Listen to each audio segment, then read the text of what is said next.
দেখো ANM GNM practice set, হ্যাঁ, 2026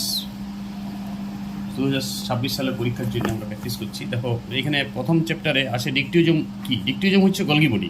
শোনো, তুমি তো সার্চ করে পাই যাবে গুগলে, কিন্তু কনসেপশন দরকার। এই কোয়েশ্চেনটি পড়লে কেমন লয়। আর এএনএম জিএনএম প্র্যাকটিস তোমাকে এখনই করতে হবে। বিএসসি নার্সিং পরীক্ষা 7 দিন পর, ওই জন্য প্র্যাকটিস করতে হবে। এই কোষের নিউক্লিয়াসের সঙ্গে টাচ থাকে এন্ডোমেমব্রেন সিস্টেম, হচ্ছে এন্ডোপ্লাজমিক রেটিকুলাম, যেটাকে আমরা ইয়ার বলি। এইখান থেকে অ্যামাইনো অ্যাসিড এমআরএনএ আসে, এমআরএনএ থেকে প্রোটিন তৈরি হয়। প্রোটিন তৈরি হওয়ার পর অ্যামাইনো অ্যাসিড আমরা খাবার থেকে নিই, মানে অ্যামাইনো অ্যাসিড সাইটোপ্লাজম থেকে লিক কোষে।